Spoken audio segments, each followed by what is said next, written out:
Good morning, good evening. Welcome to a Niteshift Podcast. I'm Brandon, and we are back, joined here again with our lost third member, gone but not forgotten, Mackenzie. Hello. I love that. Thank you. Yeah. Never forgotten. Never forget. Welcome back. It was, I will say, recording with just two people, holy, you feel the, I don't know, the tension to withhold a conversation. Like, if you're having a conversation with just you run into someone at a store and you're shooting the shit, no biggie. But for some reason, when it's a podcast format and it's just the two people, there's something about where my brain goes, holy fuck, you better be coming up with something to talk about soon, buddy, or we're gonna start falling apart here. Yeah, I felt a little bit of that too. I'm glad it had an impact on you guys. Yeah, definitely. It's nice having like a third person. One thing that I wanted to talk about, because we mentioned it on the first podcast, was Jesse's chakra cleanse. Ooh. Yeah, and so I took you up on your suggestion to do one.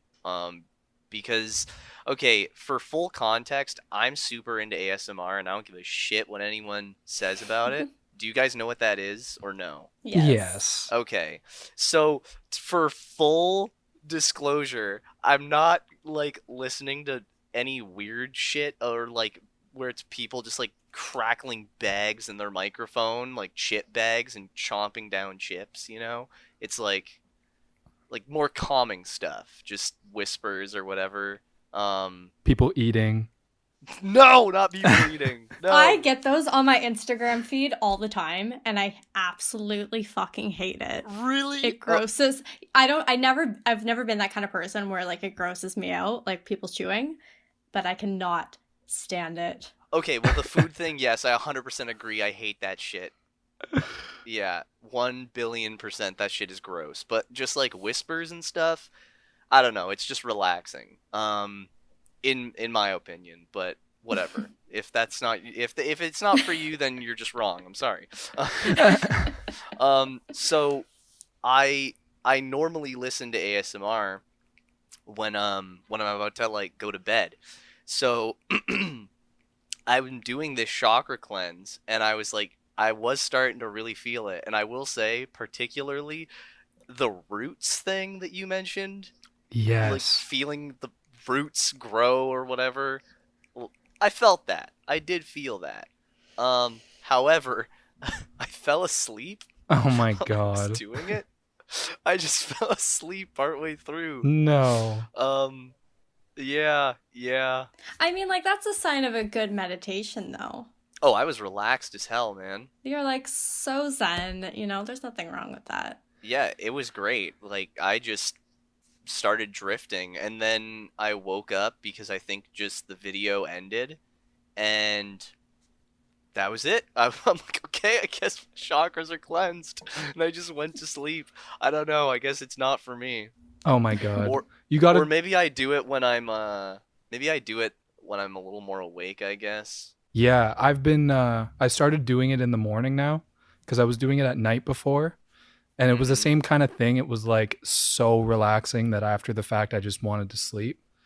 But I found starting your day off with it, it gives you this energy boost. You like, I don't know, you connect with your body to start your day off, and then you're just off to the races. Yeah, that's fair. I think for me, I'm like super out of it in the morning. I'll get up and my brain just isn't functioning yet, man. I need just time to fucking get the cogs turning and get working. I don't know. It's really weird.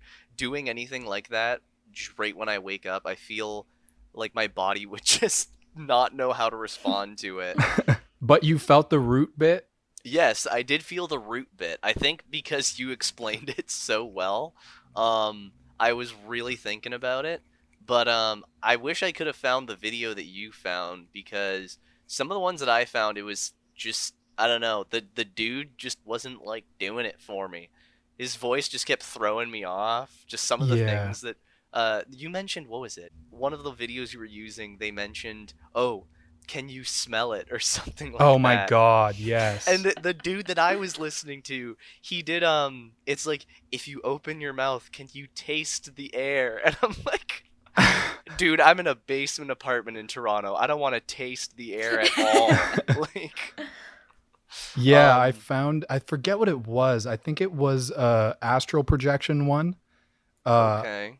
and that, like, she just kept breaking the fourth wall, and it was so jarring to hear someone go, "Can you hear that?" or can you feel it? And it's like, don't do that, cuz the moment the moment they would say that, it pulled me right out of it. I'm Yeah. like, "Yeah, I can feel it, but why are you asking?" I think it's just like super important to be able to have, like with YouTube videos and stuff, it just kind of sucks because you're not able to have like that connection with the person that's running it, I guess. Yeah. It throws you off. Like if someone Yeah. says that to me, I would expect some weird haunting bullshit to start like, can you hear that? And then all of a sudden you just hear like a knock at the Oh door, no. and I'm Like a horror movie. yeah, and then all of a sudden it's chakra cleansing Dave at the door here to fucking kill me. Oh. Yeah, I don't know. I didn't like that either. So we have that to agree on. But otherwise, I mean, hey, it was super calming, but it kind of had the same effect on me as ASMR did. But if anyone out there is looking to just vibe out and chill and look for something that's gonna help you go to bed, I loved it in that case. But I'm sure it has many other uses, especially like you said, Jesse, you do it in the morning. So Yeah, you know what I found with it? And I don't know if this is a personal thing or if this is actually the purpose of it, hmm but by directing your attention through your body from like your base all the way up to the top of your head, it, like, for me, directs the tension into that area.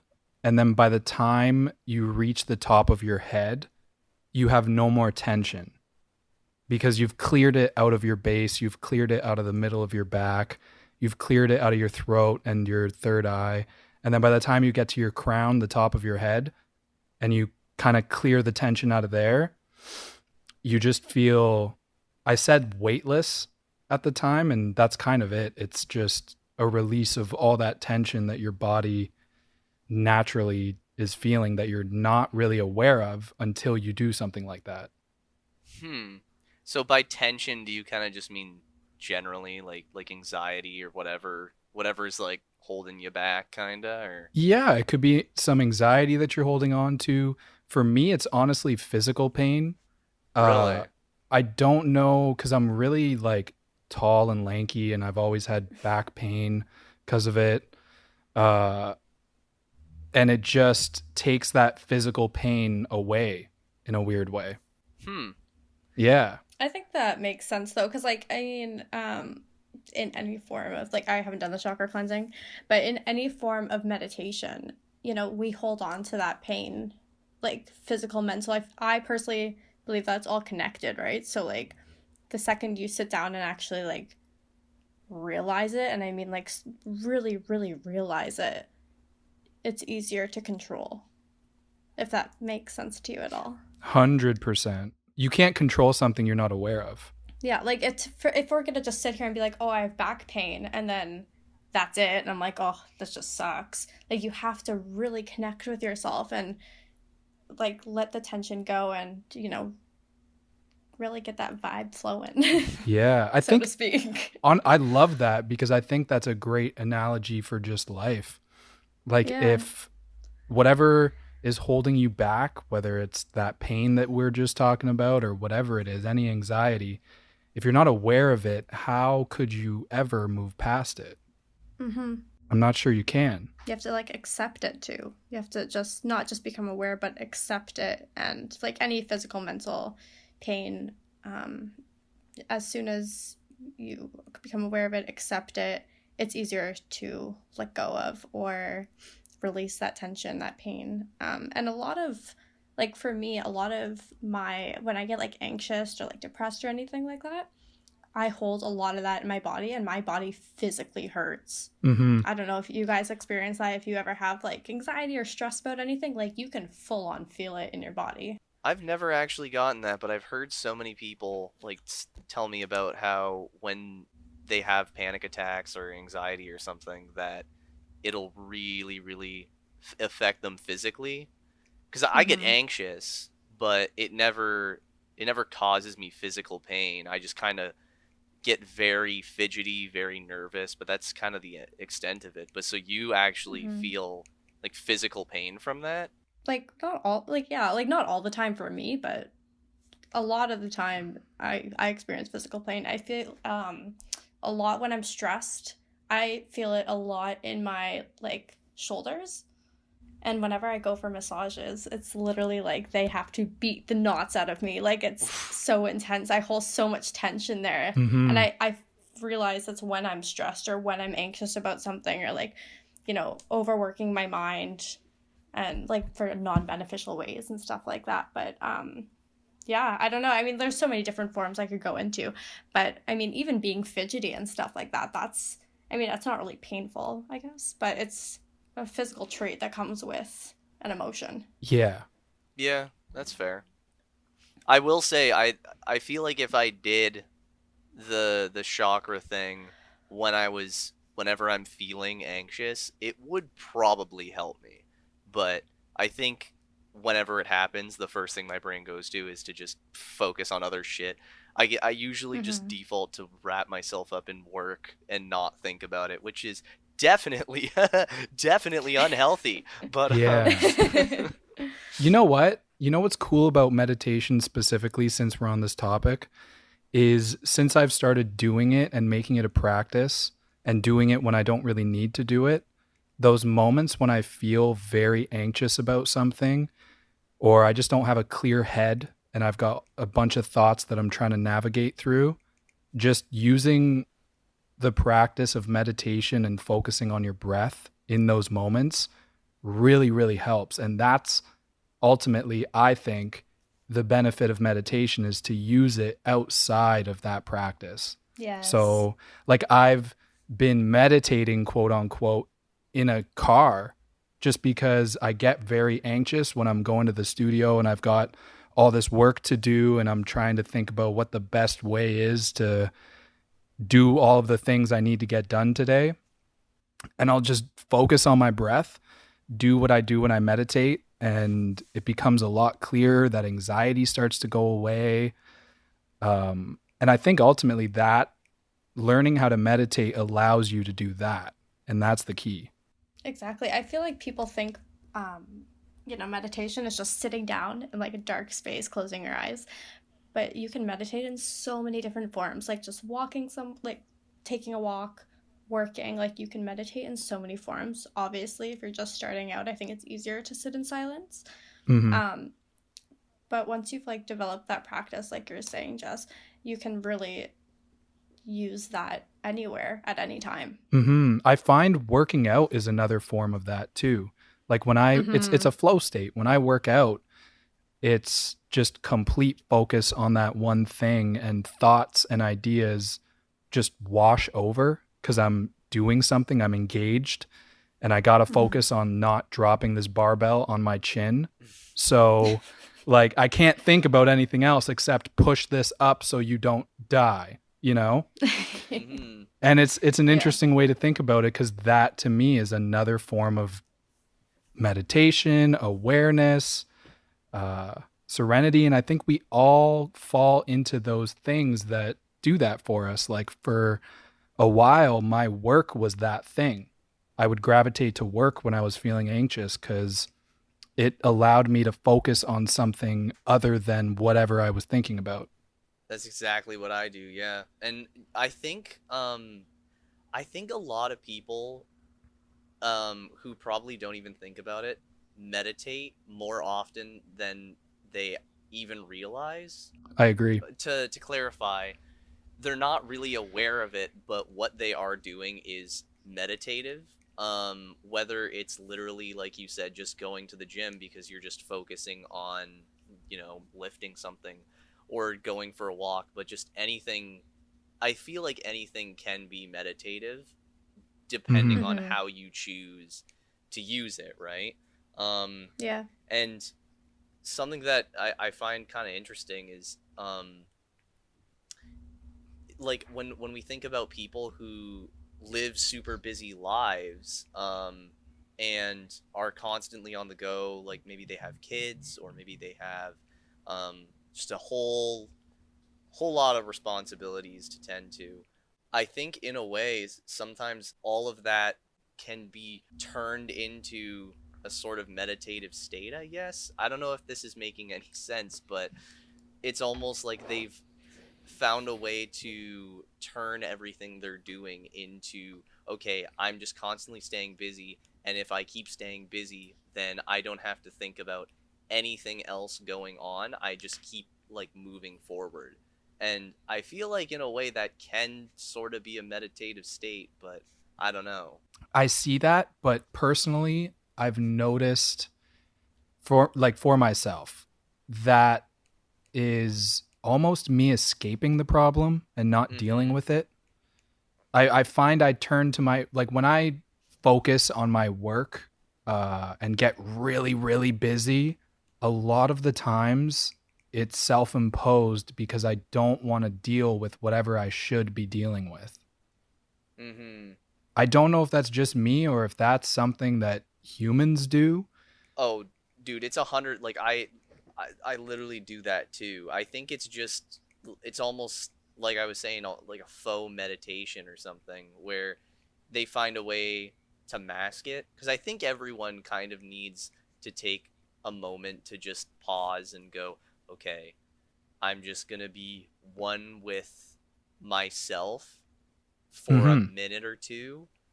I feel like everyone could kind of use that, but I think it's just harder for some people to do that.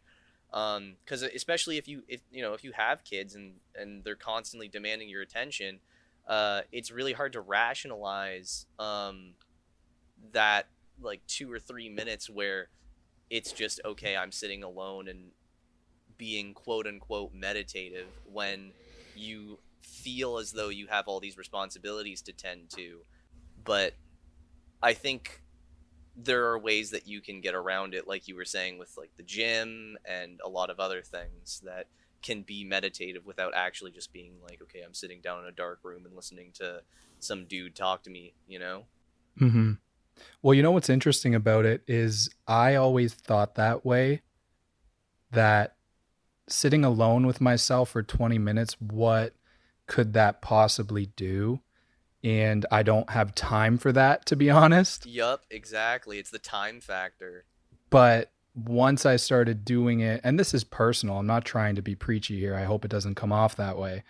But what I do now, like, I have more gas in the tank because I've refueled. I find it's a way to refuel yourself so that all those things that you have to do, you can give more of yourself to it. If you're constantly running and constantly going from one thing to the next, you're going to be running on fumes. And how effective is what you're doing at that point? I constantly grapple with that because sometimes I will look back at something I've made or something I've done and been like, oh, I made this when I was super fucking stressed, and it shows, you know? Mm-hmm. It's definitely it's not healthy. No. Take the time to be with yourself. Yeah. You can take a minute. Trust. Yes. No, yeah, no, I completely agree with what you said, which is kind of why I didn't continue my thought. But I think that just as a whole, if busy work lives and stuff, they do get in the way, and I think it can be a form of meditation, like you were saying, Brandon. But if you are using it in a positive way, like I think I know some people that just want to constantly keep busy so they don't have to deal with how they're feeling. And I think that kind of goes along with as well that a lot of the time we're supposed to be like ashamed for feeling certain ways. Like they're Ooh. never like we always have to justify it in some way. And I think that meditation is super powerful for that. And I think that it's getting more normalized with the society that we live in. But at the same time, whenever I talk about meditation to some people, they kind of look at me like, you crazy hippie. I was just about to say that, actually, is what do you guys think? Because there's still a lot of people out there that I feel like if you mention meditating or being like, hey man, you should maybe just take some time to like meditate or something, like it's like they're like, oh, that's really like, no way, that's some hippy dippy shit, I'm not doing it. Yeah. I don't know, what do you guys think about that? Personally, I think, like, there's a little bit of a stigma attached to it. Like, there's a stigma for almost everything. I think that, personally, if in any way you are taking the time to work on yourself and grow as an individual, that's okay. And I think it needs to be more normalized. I think that a lot of the times we kind of filter our thoughts and filter our emotions because we are either ashamed of them or we don't want to face confrontation or conflict. But I think that it's just super important that no matter how you're feeling, like, you don't have to justify it. Like, that's how you're feeling. And it's okay to accept it, and it's okay to, like, be aware of it, understand your emotion, so it's easier to let go of. Yeah. I think the other thing is, at least for me, I feel as though the people that really hate on it, that it comes from a place of just being so used to having to constantly do stuff, like constantly be working. If you're coming from that mindset and someone's telling you to, hey, like, pause for a minute, and just, sit on your thoughts or whatever, it can kind of it can throw you off. So and also, it's just our society sort of built around constant work, no breaks.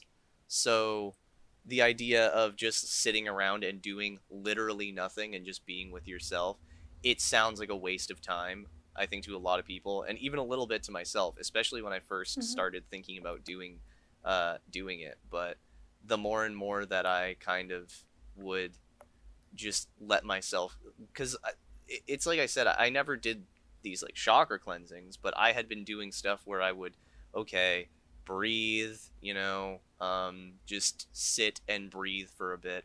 And ever since I started doing that, I've felt a lot better, a lot more energized, a lot more aware of what's going on, I guess.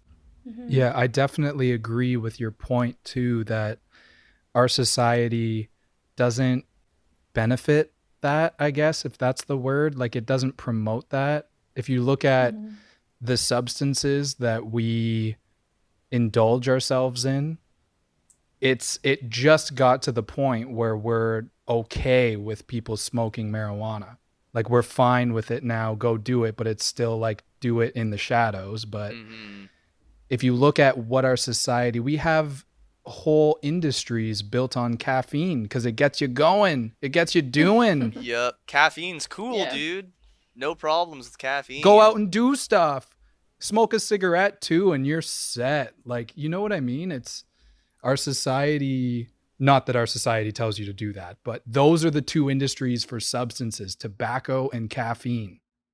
They're both stimulants. Isn't it interesting that the one substance, marijuana, that made you like the whole drug craze was advertised as like the lazy drug. Like that's the one that has all these bans and stuff to it. And stigmas and whatnot, and all the stuff that like ups you and gets you going and keeps you moving were not cigarettes anymore, but they were for a while, right? Like, celebrated and promoted in a healthy way too. Yeah, and I mean, cigarettes are still available. You can still get cigarettes at a corner store. They're still very accessible. So while the government doesn't say that it's okay to use it, it's still like fine and not widely accepted, but like it's more accepted, than enough. Marijuana. Yeah, exactly. And the funny thing too, if we're talking about substances, the other substance that we're allowed to indulge ourselves in is one that makes us stupid. Alcohol? Yeah. Yeah. Oh, I mean, like, personally, I'm not a big drinker anymore, and I don't smoke marijuana. But it's just crazy to think, like, I don't know, like, how, I mean, I'm not somebody who's, like, an advocate for marijuana. I think that do you, but be responsible. And it's the same thing for alcohol. Yeah. It's crazy how, we look at somebody who smokes weed and we're like, bum, does nothing all day, whatever. And then it's okay for some reason to like have a glass of wine every night. Or binge Yeah, drink. the wine mom Or binge stereotype is drink. like totally okay, Yeah. but Yeah. yeah, having a joint or something before bed, or like eating a cookie to help you sleep, that's like no, don't do that. Exactly. And like I feel like with parents especially, I mean now that it's legal in Canada, I've noticed a lot of parents will, kind of shame other parents for smoking when their kids go to bed. But if they're drinking while their kids are there, that's somehow okay. Yeah. Yeah, that shit makes no sense. I have no idea think, why there's that double yeah. standard at all. It's so interesting just because like I personally think alcohol is much worse. 100%. Like how it makes you feel, how it makes you act. And again, like I'm not someone who's like, yes, I love weed because personally I don't love it for myself.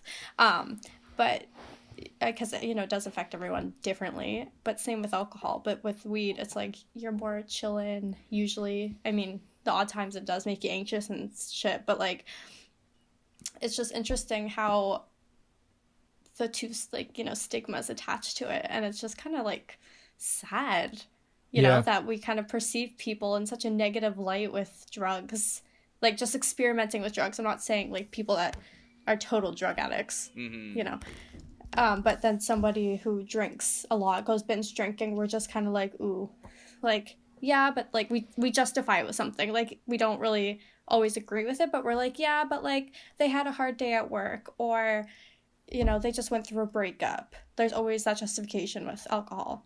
Yeah. Are you guys familiar with Graham Hancock? What? No. He had a TED Talk that was actually banned. What? And he talked about this very thing, but he included mostly all substances. And he talked about how our society is in this war on consciousness, taking the idea from the war on drugs. And he makes the points that I just made, and I honestly pulled it from his talk about caffeine and stimulants in general, what our society promotes in terms of substances, and that the ones that are stigmatized are the ones that open your consciousness. They're the ones that will change you. And again, I'm saying this understanding the fact that these stimulants are not for everybody. And personally, I know that if I were to ever take shrooms or acid, it has a high chance that it's going to fry my brain. But just because that's my personal physiology. But I think it's interesting that those things are the ones that are deemed as inappropriate for us to use. And why, as human beings, shouldn't we have the free will to use something that is grown on this earth in a responsible manner, if that's what we think is okay to do? And that was his whole point. Yeah. So why do you think that things like alcohol and caffeine and nicotine are okay to, so to speak, and psychedelics aren't? I think it's because it goes back to what our society values. Our society values productivity. Our society values getting stuff done and not necessarily connecting with yourself, even going back to the idea of meditation being stigmatized. Why is there a stigma attached to sitting alone with yourself? Self-help bad. Yeah. It's so... It honestly drives me nuts, like, when people... Because I get called a hippie a lot, and I don't think it's a, like, dirty word by any means, but because I like meditation and yoga, that does not Like, there shouldn't be any stigma attached to that. I'm sorry. like- Like, I it just should know. be like, that's Do what you those like doing, normal and that's things, okay. yeah. Like, oh, like, it's just, sorry, just to blow up on that. But, like, Oh no, it's funny. I love the Oh. idea of you just like doing like normal ass yoga and meditating. Someone be like, "Fuck you, you stupid hippie." I know, I'm like, what the hell? Or, like, my family, like, bless them, and they're incredible people. It's They ridiculous. just, like, don't get it. They just are like, oh, okay. Like, they don't get it. And here's, you know? I totally am okay with that on anything. You know, Mhm. if someone doesn't get something, there's a lot that I don't get, and I'm just quiet Yeah. about it. Just accept it, or just be like, yeah, not for me, cool. Like, move on. Yeah. To jump back to what you were saying, you asked like why we thought it wasn't like, you know, caffeine and alcohol is legal and some Yeah. aren't. I find it interesting because my brain instinctually kind of jumped to, oh well, it's twofold, like one part being what Jesse said and another part being it's kind of an ethics thing, right? So I mean, Mhm. it's highly likely that most places where cocaine and LSD and other drugs of the manner are like, they're probably not made ethically, you know what I mean? So that's probably part Oh, of it. But 100%. then I got thinking, it's like, well, it's pretty widely known that like huge corporations are using slave labor in far off countries.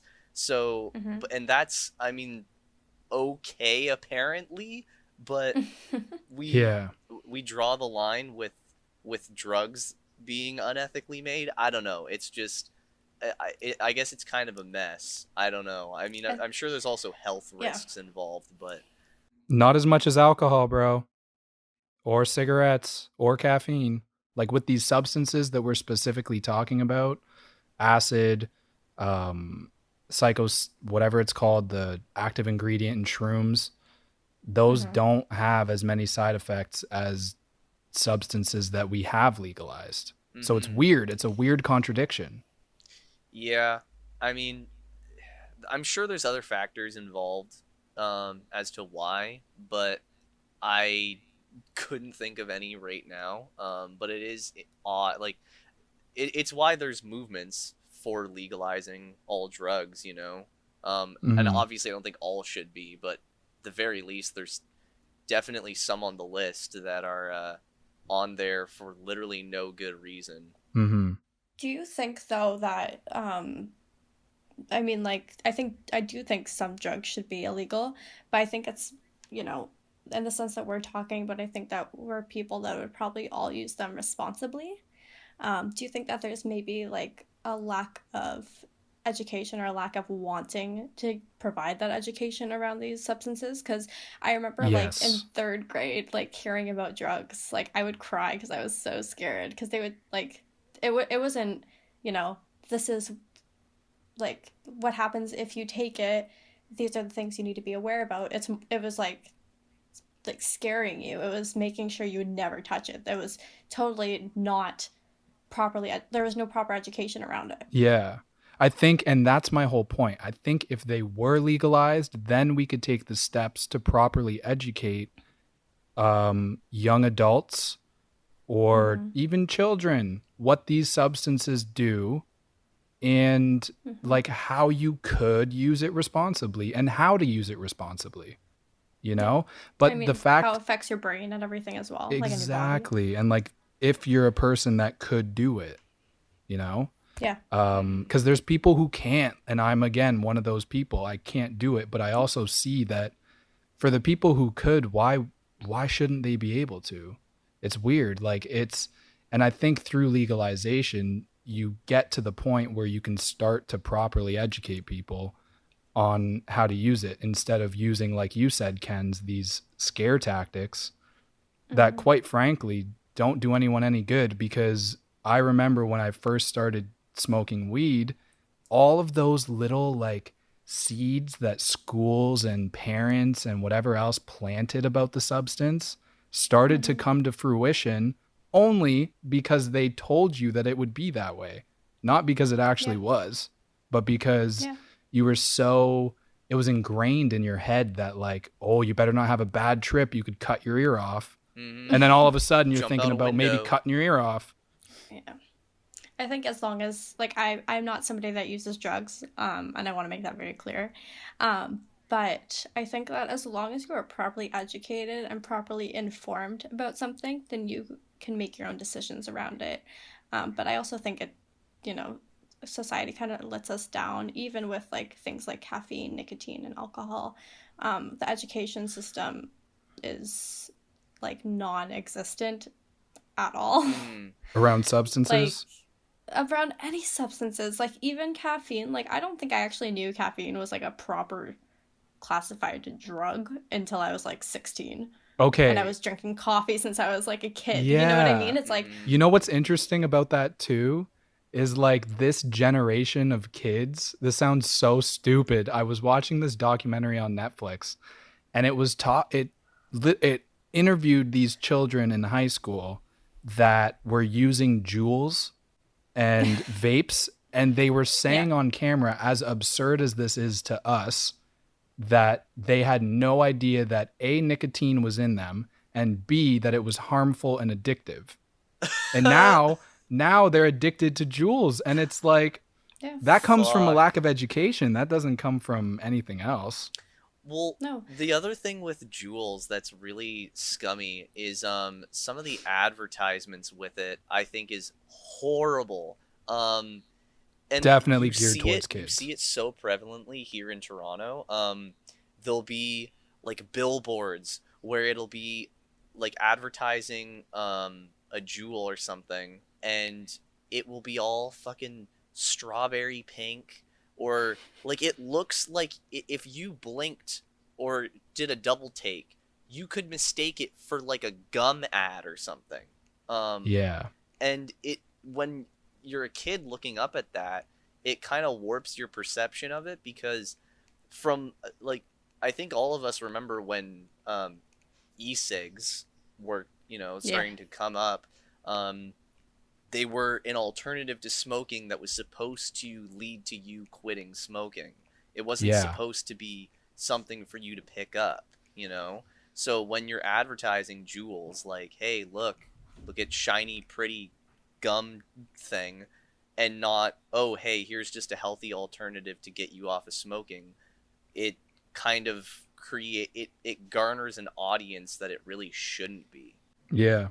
I forget who told me this story, but I think it's hilarious, and it's definitely to your point, Brandon, because my friend was in the boat of never having smoked, and they wanted to get into smoking e-cigarettes, like vapes, Mm-hmm. and they went to the store to get one, and the convenience store owner pointed them to the 5%, the highest nicotine value, because they thought obviously that they were coming off of smoking, so they would need that and then to wean themselves off. That's what it's actually supposed to be used for.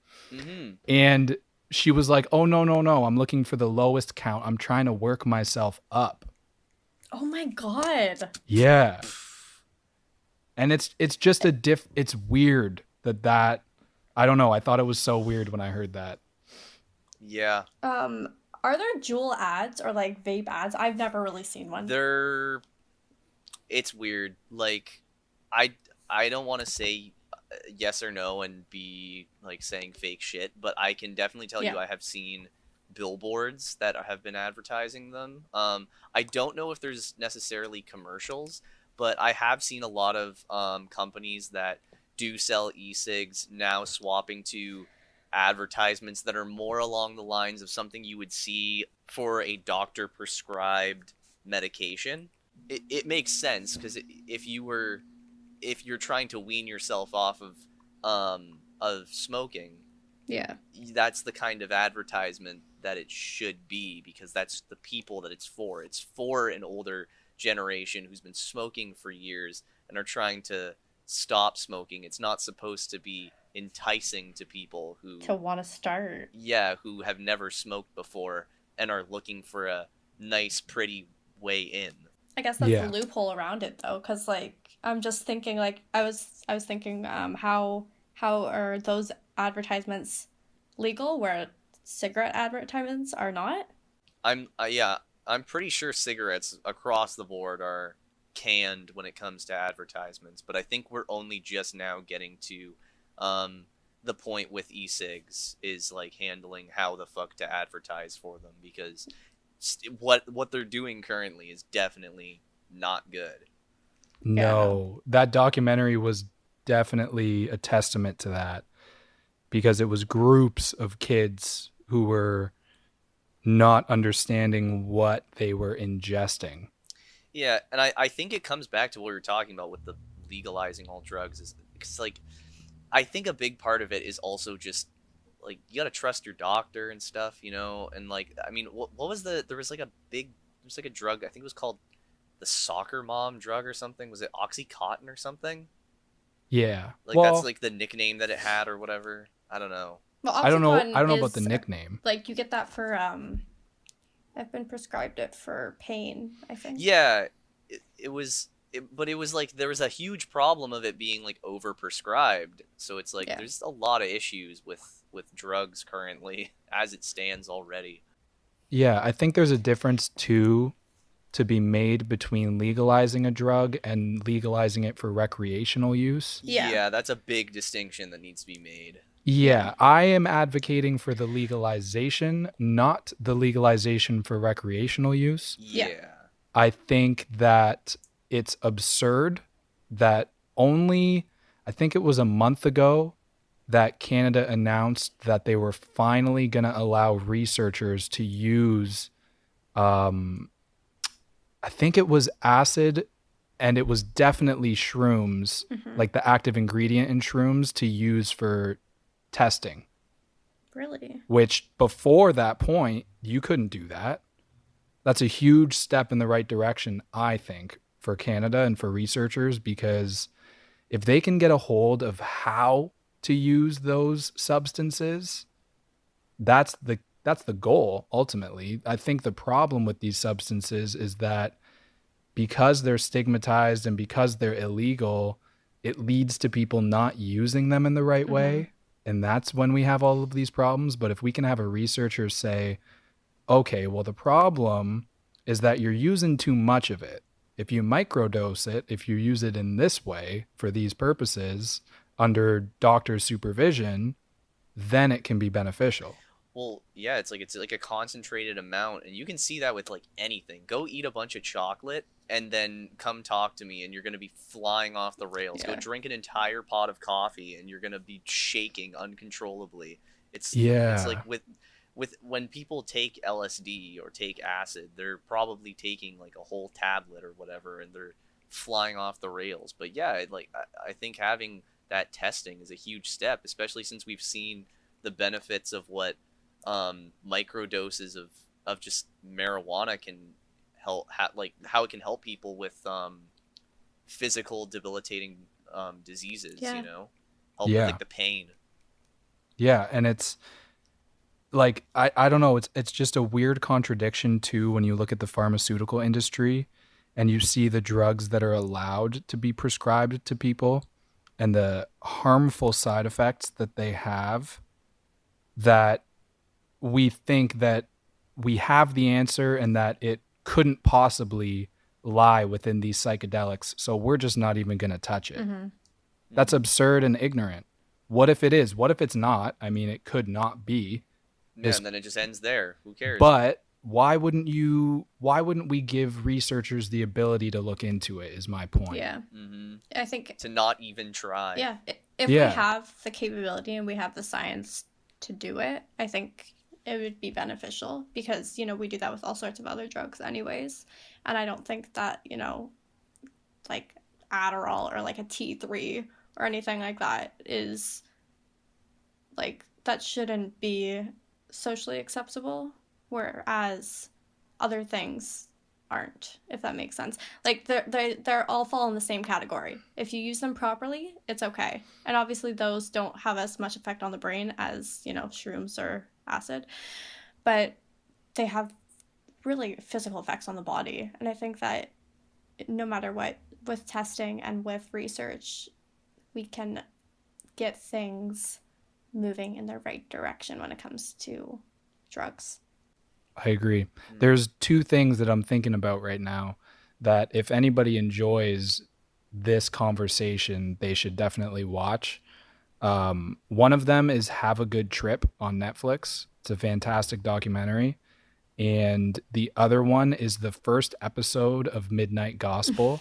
I will never shut up about this show. So good. It's so It good. is incredible. If you have not watched it, you Watch it. definitely should.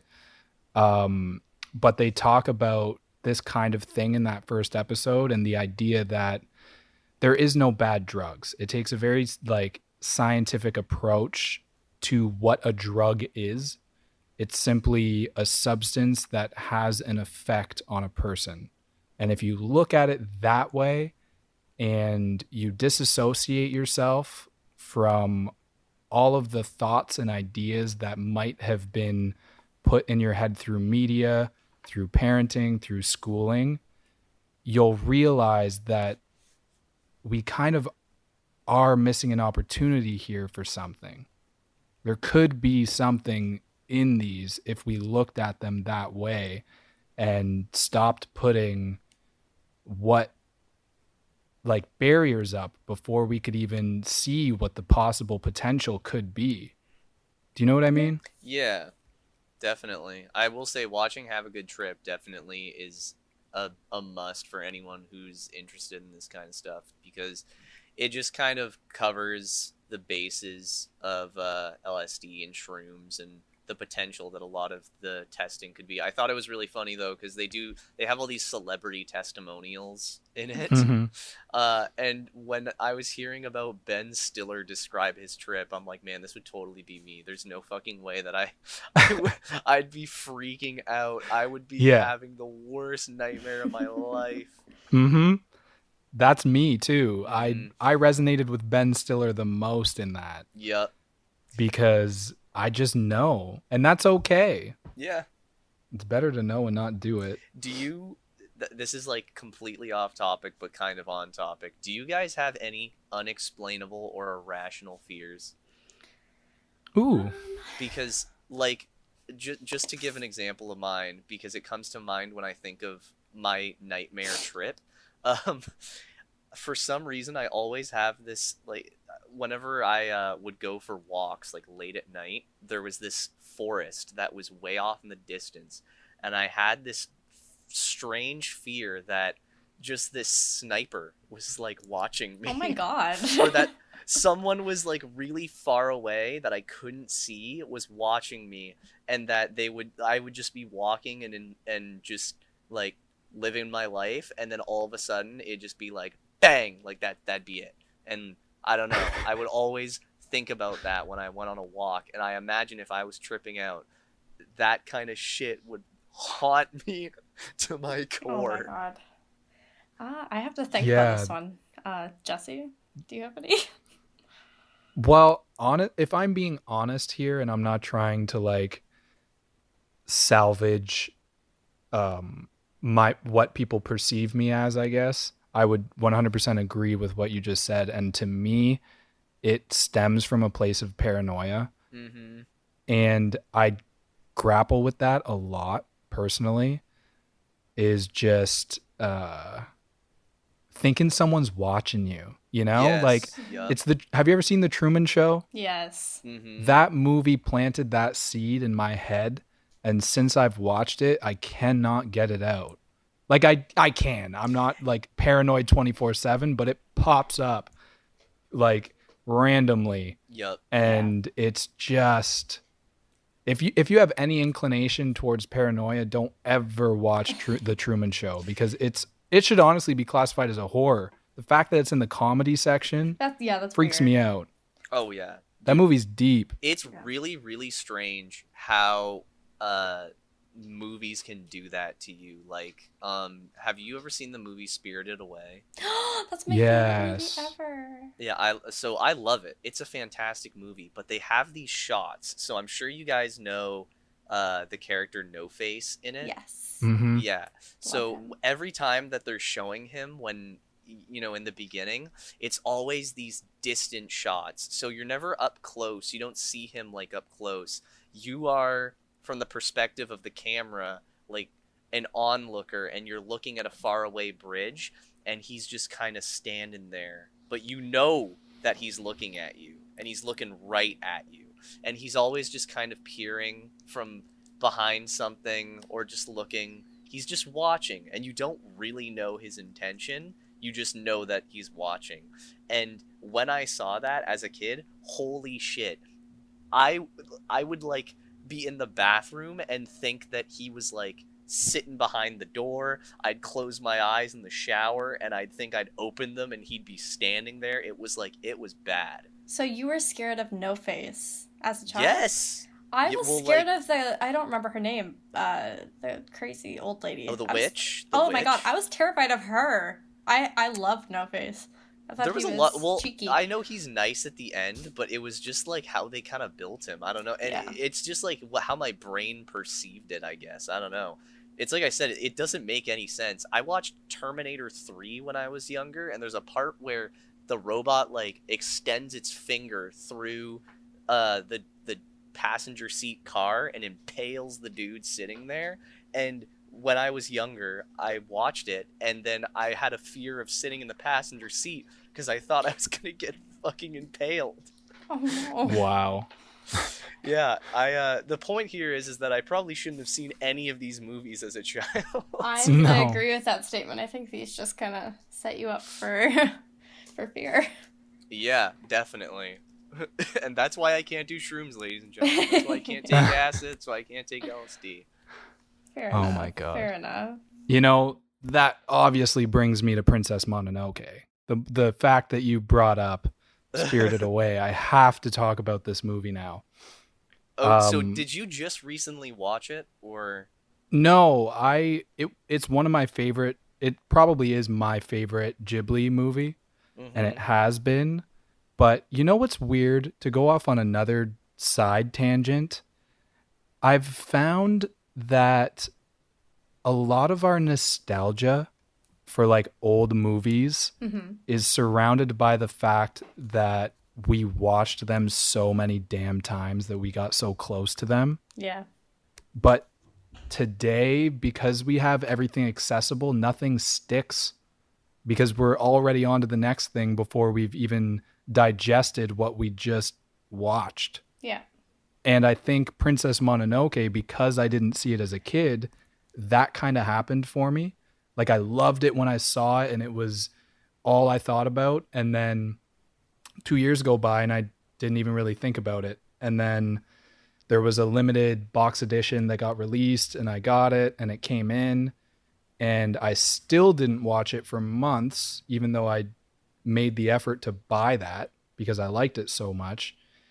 And then I was like, you know what? I should probably watch this movie. If I bought this like expensive limited edition copy of it, I should probably watch the damn thing. Yeah.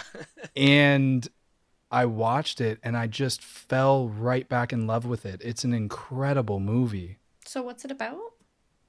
It's about, Brandon, you've seen it, right? Yeah, I've seen it. I watched it probably. I actually watched it for the first time. I think it was 3 years ago. Honestly. I think same with myself. And yeah, it was amazing. But I'm trying to remember the whole thing. I do remember tidbits because it's a lot about like nature and respecting nature and whatnot. I know this is like super broad stroked, but you'd probably have a better gauge on the story. Well, basically it's about this warrior. You start off in the movie following this warrior and he's trying to stop this cursed pig from destroying his village. Oh yeah, the boar. Yeah. Yeah, it's coming right towards his village and he's on a watchtower, so he runs down and he tries to kill this thing before it infests what's remaining of his village, which there's like 30 people left in his whole civilization. And that stems from a disruption in nature that we'll get to. But basically, in the process of him trying to kill this cursed pig, he gets attacked by it and now he has the curse. So once he kills the pig, I don't even know what to call her, the guru, I guess, of the village sends him on this quest to find where the iron bullet that was inside of this pig came from that caused it to be cursed. So he goes through the forest and on this quest to find the civilization. And when he does, he realizes it's this civilization that is completely dependent on the production of iron. And they're making guns so that they can fight against the animals in the forest and whatnot. And they've completely lost their connection with the spirited nature of these animals. And that's kind of the conflict of the movie, is the forest is dying because of this civilization.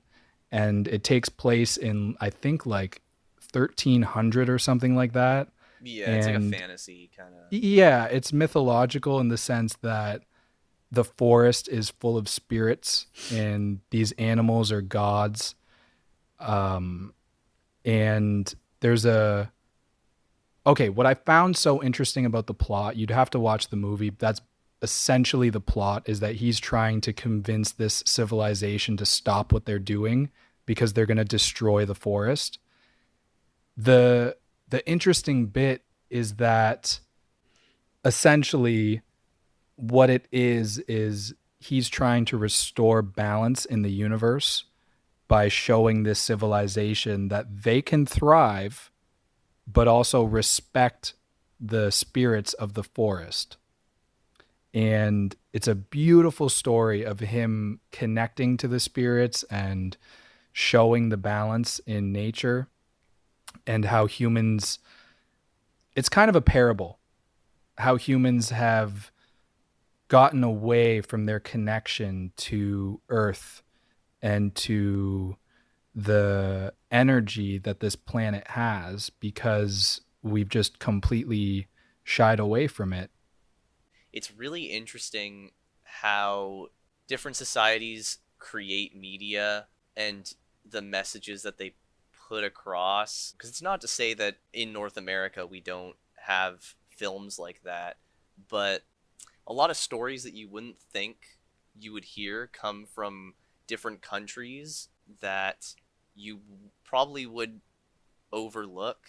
Just as an example, there was this. So, do you remember back when I think there was like a huge tsunami that hit Japan, and then it was like followed by an earthquake. Maybe it was an earthquake followed by a tsunami, but it was one natural disaster after another, and they just kept getting hit by them, and it was horrible.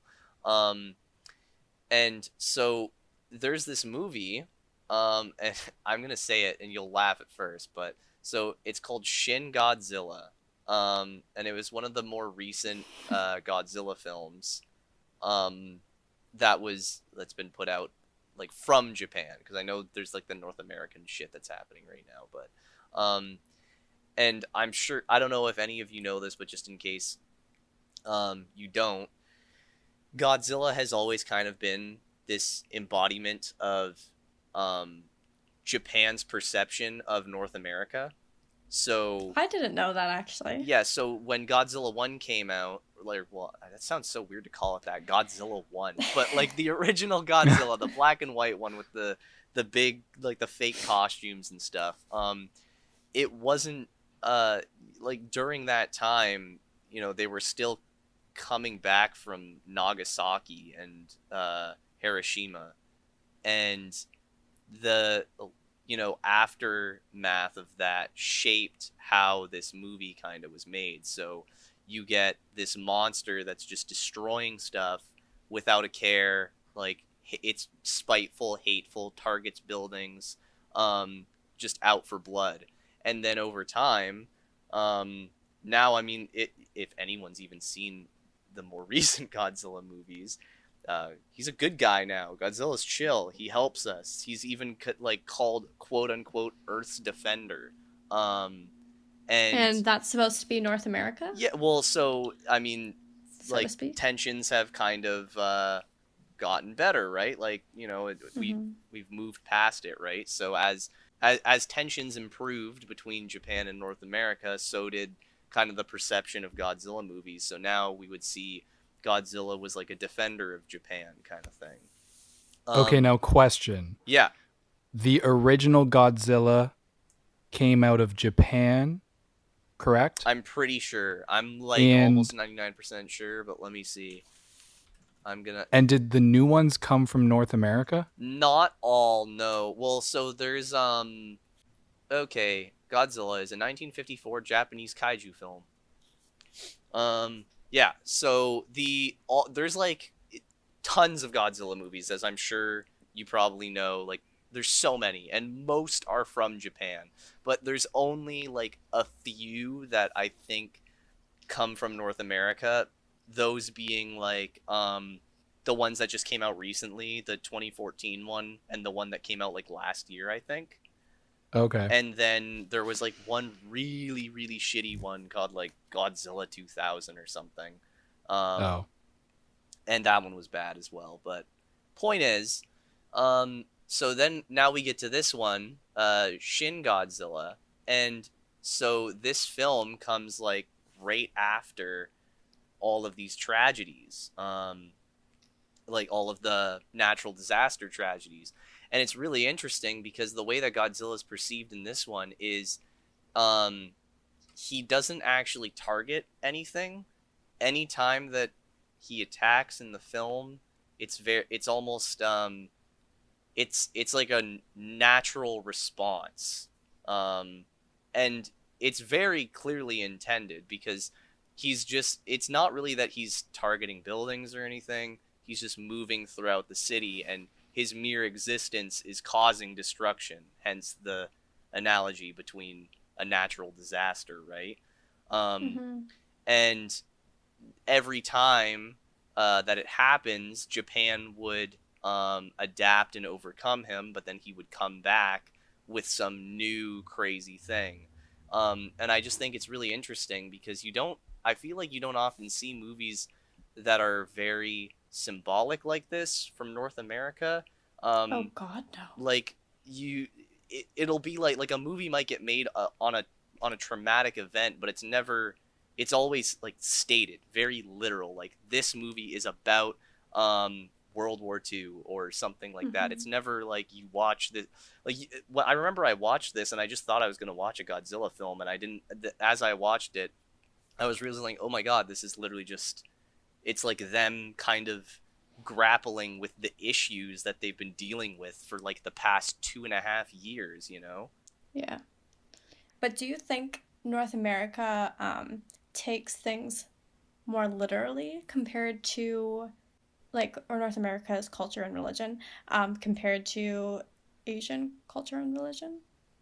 Definitely. I think just an opinionated, not any factual stuff, but yeah, for sure. I mean, like, I think we definitely just have different ways of storytelling, for sure. There's reasons why, like, there's like rules for storytelling that we have too, and it's just we choose to do it differently just based on our experiences. And I think we get kind of lost sometimes in thinking that there's only one way to tell it. And I don't know, I find it really interesting how it can be so different, because I don't think a movie like this could ever be made in North America just by the fact of how it's told. Yeah. I think if you look at civilization, particularly, let's keep with the comparison of Western towards Eastern, I think that our civilization is rooted in religion.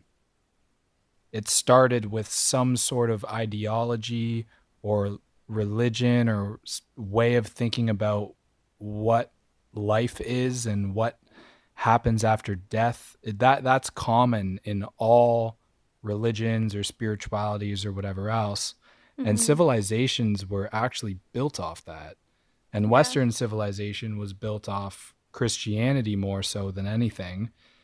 And Eastern religion is, in comparison with Christianity, completely different. And I do think that having extensive knowledge with Christianity and a little bit of dabbling in Eastern philosophies, I can see how the way that we tell stories is rooted in those beliefs still to this day, even if you're someone who doesn't necessarily believe in them, because it's just Yeah. the way that our society is operating. It's kind of still based on those beliefs. Yeah, like Western stories have the happiest of endings and completely tragic ends. Like that, and Yeah. it's based in the stories that you can find in like a Bible or something like that, you know?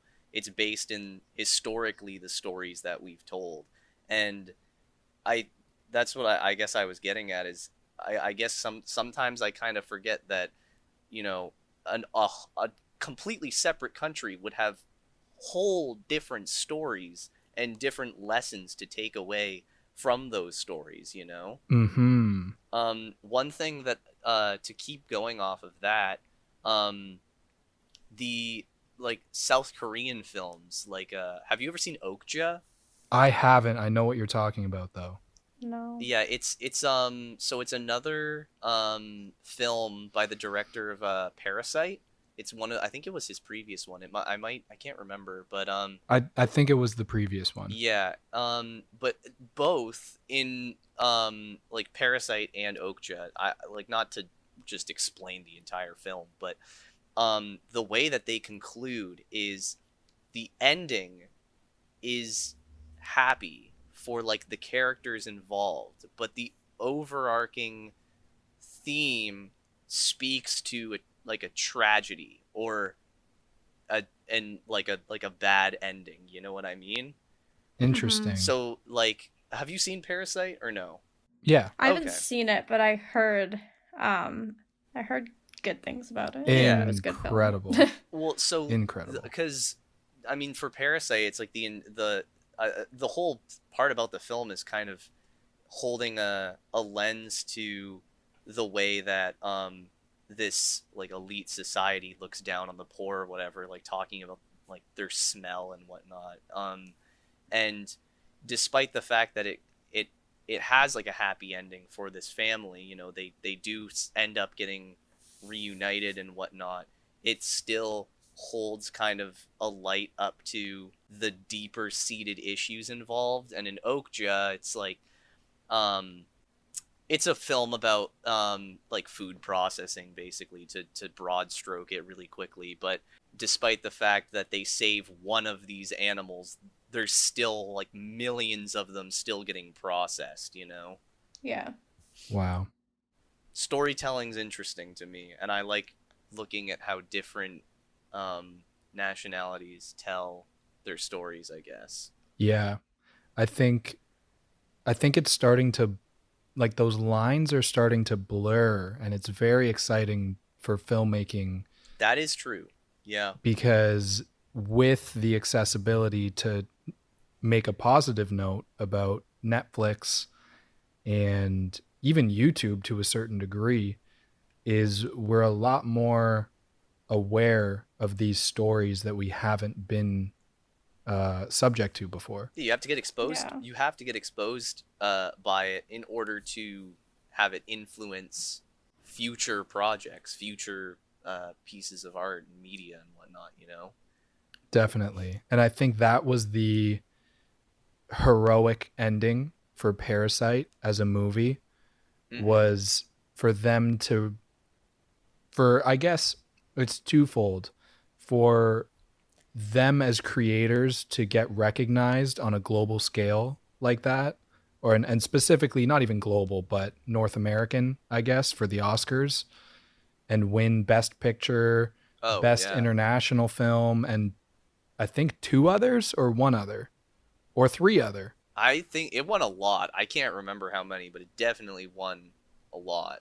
Yeah, it swept the awards that year, Rightfully. rightfully so. And I think that was a very clear indication that North Americans want different stories. Mm-hmm.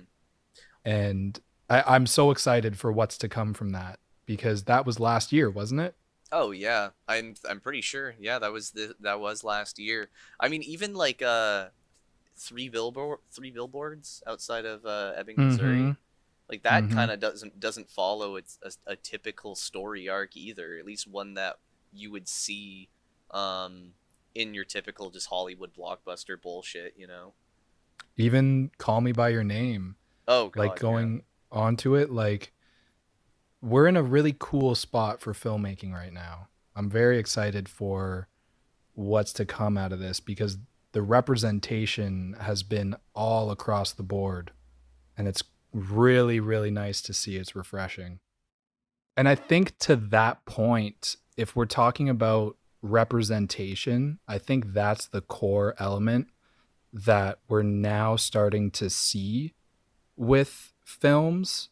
Like when we take into account Call Me by Your Name, Parasite, the movies that we all just mentioned, those movies represent a group of people that haven't necessarily seen wide representation like this before. If we take, did you guys watch the show Hollywood on I Netflix? was just about to bring that up, man. I Yes. just watched that and holy shit, like it paints perfectly how important it is. But you brought it up, so I'll let you just like talk about it because I was about to Yeah, like. give me a little rundown on it, if you Brandon, don't honestly, mind. take it away. Go Okay, for it. so it's holy shit. So it's this film that is about making a film in what's the year? Is it like 1920 or something? It's the 40s, I think. 1940s. Okay, yeah. It's a film about And it's making a a film. it's a series, right? Yes, yeah, it's a TV show. Oh yeah, Jesus, film. Yeah, so it's a TV series about making a film and it's this essentially it's a like wide array of cast of characters and a lot of different people from different backgrounds, um different nationalities, different beliefs, blah blah blah, and they're all kind of trying to make it in Hollywood. And so they're writing this story about it's a what's the word for when you're writing a story that's based on a real world event? But it's still a work of fiction. You know what I mean? There's Yeah, I I don't know don't what the word know. is, but I basically just explained it there. Either way, so um they're writing a story that's based on this girl who she tried to make it in Hollywood. It didn't work out, so she killed herself by jumping off of the Hollywood sign. Um Oh my god. yeah, and so it's kind of about how this film comes together and um, the lengths that some of these people have to go through just to get their name out there. Mhm. It's particularly for people who are like people of color or Mhm. people who might be like gay or lesbian and the different things that they have to go through to like the extra hoops that they have to jump through. And one of the key things in this film, fuck, I really don't want to spoil it. I'll just say right now, big spoiler warning if you actually did want to watch it. But one of the key parts in the film is that when they were originally writing the film, they wrote it for two white characters, like a white man and a white woman who like she jumps off the building because it was the 1940s and like they were both white in reality, so that's how it was casted. But then Yeah. they end up going with a black woman for the role because she's a better cast. But they realize while they're working on the film that by having her in that role, it changes the perception of the film because previously when it was a white woman who was cast as it's just like another tragic story. It's just another one of like a tragic ends to a Hollywood film, just another failed actress, and that's the story. But um and the message at the end is that it's sad. And all it says is that hey, try for a little bit, but then give up because you're not gonna make it. So when you cast a black woman in that role, um, now it all of a sudden is sending this message out to a bunch of young women who are looking up to this woman in this role, who it's super important to be in, and it can change their perception. So they inevitably make the decision to change the ending and have her like come down from the Hollywood sign and choose to live and keep fighting, essentially. It's a beautiful TV show. Amazing, like a fantastically shot, great acting. But yeah, the ensemble of the cast is incredible. And beyond that was a perfect explanation, by the way. Okay, thank you. That was very good. That was very, very good. And below all of that, you're seeing what these actors had to go through and what these filmmakers had to go through just to get a film with a black writer and a black woman on the screen. Like all the hoops they had to jump through just to do something so simple as that. And like the only reason it happened was because the studio head was in a coma and his wife had to take over the studio. If that didn't happen, the movie wouldn't have been made. Yeah, the stars aligned to make this film, essentially. Yeah, and even when she was in power, she grappled with making this film because she knew how people were going to react to it. And people reacted very strongly against the movie.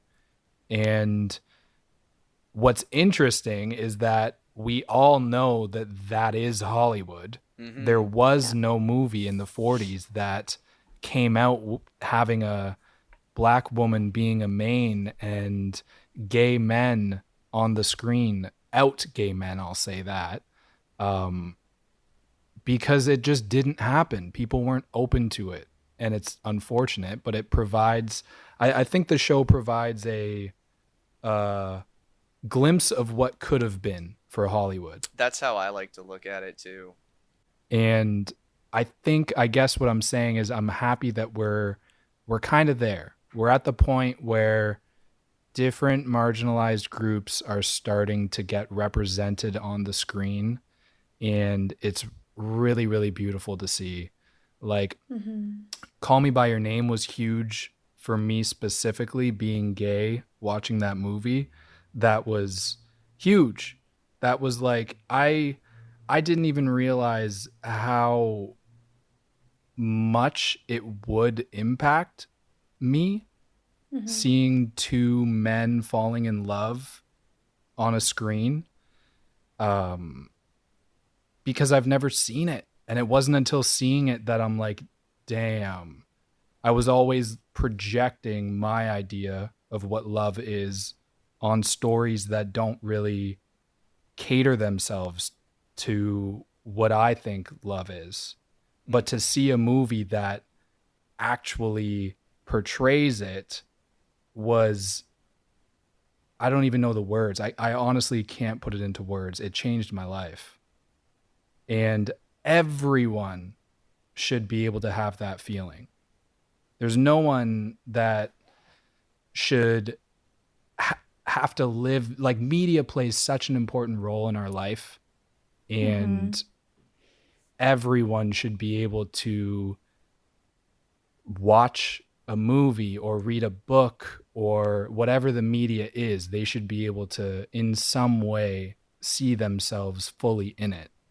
And I think it's transformative, because after another show that was really pivotal for me personally was a show called Looking. I don't know if you guys have seen that. No, I haven't seen that. No, I haven't.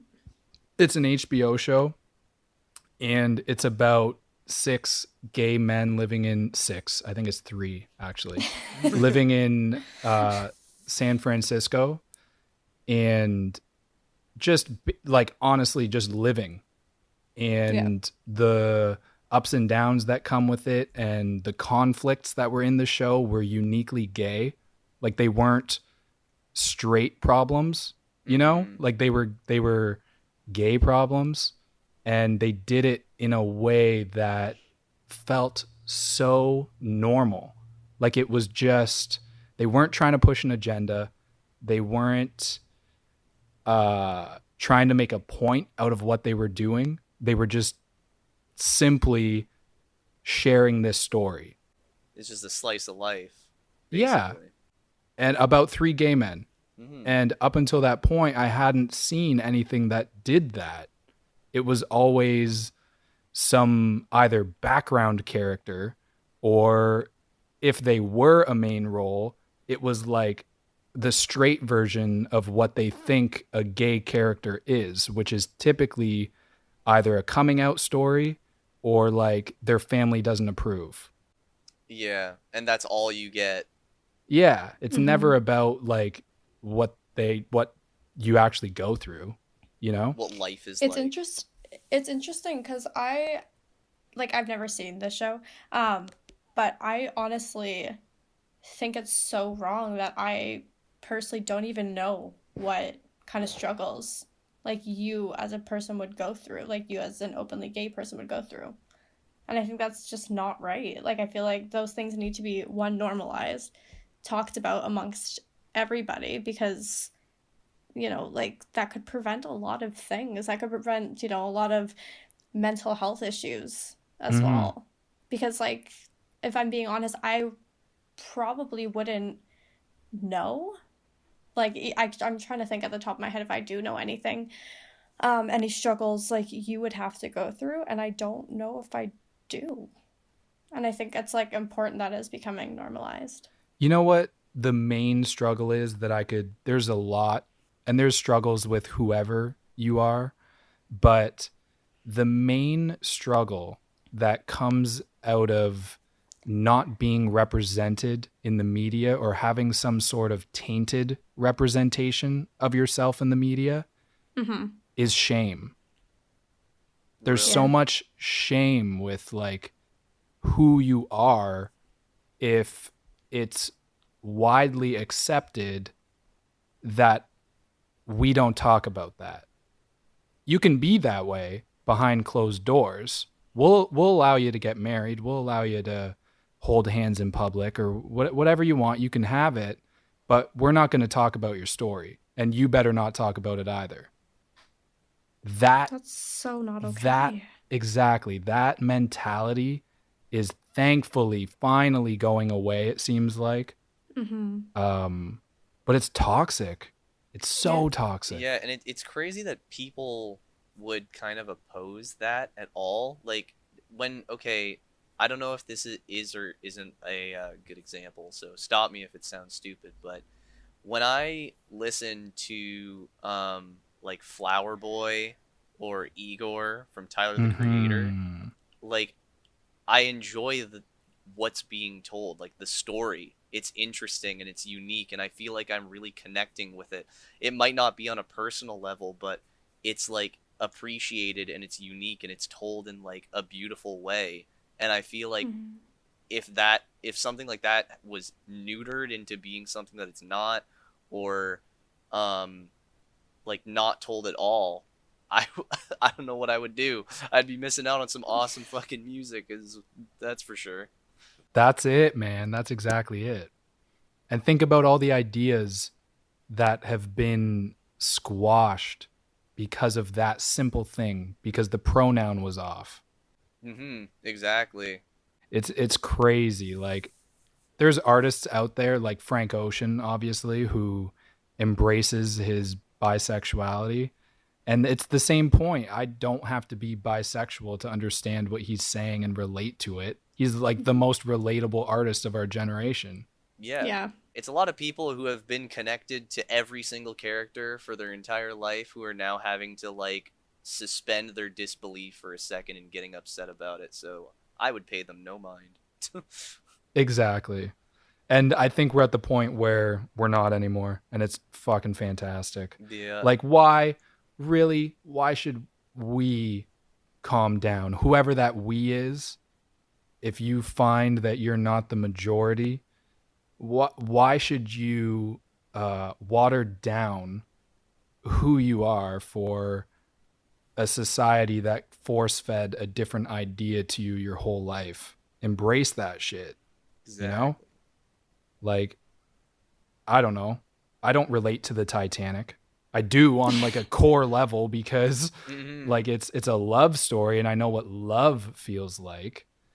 But there's a disconnect. There's a weird disconnect because the way that a man and a woman fall in love is a little different than the way two guys fall in love, you know? Yeah. Yeah. And that's like me speaking from my personal background because that's where I can speak about it best. But like that idea translates to Black communities, to Asian communities who've been hit so hard by this idea. You know what I mean? It translates to all those different communities. No, 100%. Yeah. I mean, I think it is becoming more, I don't want to say accepted because I feel like no matter what, it should be accepted, but I feel like it is becoming more normalized, which is great. But then also there comes into place where I feel people, like, yes, it's normalized, but still people are really weird about it. Yeah. They're really hesitant about it. And like I noticed it yesterday, and it wasn't anything to do with being gay. It was more of a cultural thing. So just an example, yesterday I was working and this lovely girl, she's from Hong Kong, I was working with her and I was just standing beside her while she was taking someone's payment, and the guy, he was an older gentleman, and he made like a joke about something. I don't really remember what the joke was, but he said, what did he say? He said something like, oh, like, watch out or we'll have to deport you to... Oh. Yeah. And I just kind of, like, I immediately, because I have no time for that shit, I immediately said, yep, looks like I'm leaving too, because I'm not fucking from here. And I don't think he meant it in a really evil way. There's a huge disconnect between what you know and what's just kind of like what you see. Yeah, well, that, because especially since that dude's probably never fucking actually experienced having that exact, like, that saying thrown at him, you know? Exactly, Like, how exactly. could it ever affect him because he's just never had to, he hasn't heard it his entire fucking life. Exactly. Yeah. And I think the thing that threw me off the most about it was he didn't say it to me. And I'm like, you know, I'm not from here either. You Yeah, know? but you look the same, you know? I know. And that's what kind of like, it just baffled me. Because again, I don't think he meant it in like a horrible, horrible way. Yeah. I think the ignorance aspect is what's slowly lifting off of this whole situation. But I think to what you said, there's still this deep rooted uncertainty, or I don't even know the word, like unacceptance to it, you know, in a way. I don't even know if it's not accepting. It's like, yeah, people are always going to be scared or like standoffish about anything that they don't understand, and that usually ends up outing itself as like racism, like it comes out in a racist way. But you're definitely right. I think that, like, at least as we get older and other generations get older, like, you know, things keep moving forward and we get more and more progressive and whatnot. I do also, like, not to make this, actually, Kenz, you go first because I'm gonna go like way off. Okay. Yeah, this just will be a little side note. I'm just happy that our generation, for the most part, is, you know, leaning towards accepting things we don't understand, accepting when we're politically incorrect, and learning from it. Not to say other generations aren't, but I think it's a little bit more difficult for them. But that's all I was going to really add to. Yeah, it kind of goes off that what I want to say, and it's just to reinforce the idea that we're making progress, but it's still not enough. I don't want people to think that we're there, because honestly, like, in talking with my mom about it, and it's no fault to her own, she's an amazing, amazing woman and I love her to death. But she understands and she's accepting, but just in her pursuit to understand more, I guess, and ask me questions about things and learn from me about what it is, what it means, blah, blah, blah. I've realized that there's still so much work to be done, you know? Like, for instance, there's this gay movie, this gay film that came out on Amazon Prime recently. Like, I think it was a few weeks ago. Mm-hmm. And they are getting some serious backlash from the community. Amazon Prime is, because they uploaded a version of the movie where they cut out the sex scenes. What? Why? Exactly. Why? Is it because it is gay No, sex, or is it because it is no. sex? I've seen this movie. It's not pornographic. It's very tasteful, actually. As it's the equivalent of any other sex scene in any other movie. Like, I was dumbfounded when I heard about it because I've seen the movie, and it's nothing. It's not porn, Mm-hmm. you know. Yeah. It's just normal, but it's two dudes, so that makes it not normal, I guess. I don't fucking know. I don't know what the reason is, but yeah, it was some weird news. I think with the sex thing, I think that we're still, like, just like heterosexual sex, I think we're kind of still in the shadows with that too. Like, so Really? I'm not, 100%.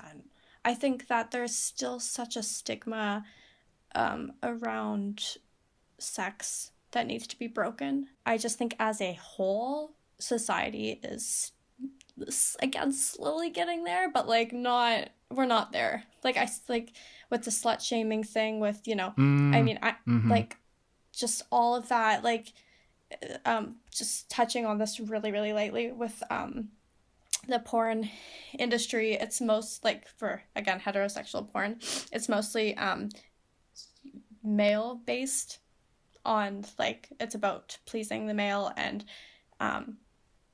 it's kind of like the woman is, it's not for the woman, it's for the guy. Yeah. And I think we're still kind of like in that area.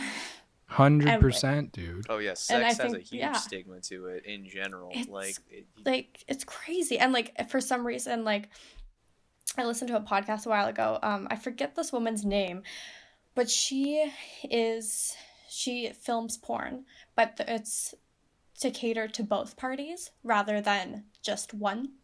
And it's really empowering, and she kind of wants to preach the idea that sex is a beautiful thing. It can be still erotic, but not dominating on the male side of things. Yeah, I totally see that. Like, not that I watch much straight porn, but yeah, 100%. I see how that's geared towards men. And we do have a super unhealthy relationship with sex. I guess my point is, if we can make a film like 50 Shades of Grey, I think it should be fine to include these sex scenes. But going off of what you said, Ken's 100%. I think we do have a very unhealthy relationship with sex as a society. It has a stigma. Back to stigmas. Yeah. Oh yeah, it's like weird. I mean, even like adult actresses get fucking the worst parts of the internet just attacking them constantly because of what they choose to do. Yeah, like, it's not really, like, I think that sex as a whole needs to just, first of all, it needs to be properly educated, because I'm gonna tell you right now, when I was in grade school, I did not learn shit about sex. No. Or anything to do with that. Anything useful or appropriate. And I think that, in films and stuff like that, it's not realistic. One. Two, you can't really just, like, make it so it's like soft porn, I guess. Like, I'm not saying, like, have hardcore porn, but, like, don't choose to include one thing and then have that double standard when it comes to everything else.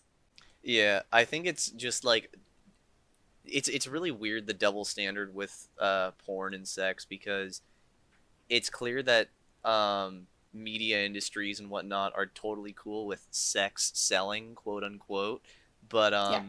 they just draw the line at certain parts that make no fucking sense at all. Exactly. And I think it just comes from like a money talking perspective, because a lot of the time it's just like usually dudes that are spending elongated hours on like porn websites. So you see a lot of this like crazy, like ridiculous, out of this world porn that's all geared towards men, um, because that's like the main audience that they're catering to. But then you end up just like flushing out any women that would be remotely even interested in like using it for themselves, because it's all geared towards dudes. I was just gonna say that, yeah, I think it's more toxic. It's a more toxic environment for women, just with the whole like people commenting on what women can and can't do. Like, perfect example is gonna be Miss Kim K. She got shit on and she's still shit on for how she's famous, but no one talks about the other party. Are you talking about Kim Kardashian? Yeah. Oh, you're talking about their The sex sex tape, tape. right? Holy shit! I constantly forget that was the How she became as famous as she is. Yeah. yeah. And her whole family. Yeah. Like, I mean, obviously they benefited very well from that, but she's the one that gets shit on, whereas the other party really doesn't. Yeah. He's like a Yo. legend. Another thing too, dude, like I feel inclined to say this. Our society has a weird relationship with women, and I'm not Oh, one to yeah. talk about it, but this topic just keeps bringing it up in my head. Like Yeah. the it's weird. Mm-hmm. I don't understand it. I don't. Much like I don't understand the representation issue. I think it's another representation issue. I also don't Yeah. understand the constant relation to fucking jungle animals that people will make for like whenever they're trying to like push some sort of agenda. It's like, oh well, in nature we see this and that and the other, so that Oh my we should God. probably structure a society based on the fucking lions. Honestly. It's like Like, we are developed human beings. We can make the decision to be better than stupid fucking lions. Well, let's yeah. make a point clear. Lions ain't stupid. I know. But we don't base anything else in our society off animals. Name one other thing.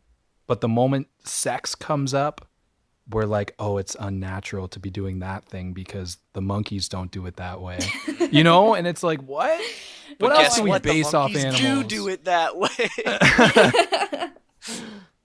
It's just weird. Yeah, no, it like I don't understand. Maybe that's just it all comes back to the first episode where I was talking about the Fermi paradox. Intelligent life is just doomed to destroy itself. This is it right here. 100%. Yeah. Fuck. Well, honestly, I feel like we could probably wrap it up right here if you guys are cool with it. Yeah, For let's sure. end it on sex. Yeah, hell yeah. Hell yeah. Nice. Oh, God. Okay. Well, thank you all for listening. I hope you enjoyed. We will probably be back next week once again with another episode. You guys got anything to say to conclude? That is Not a really. big no. That's that. All right. Well, thank you everybody. Have a good evening or a good morning. Bye-bye.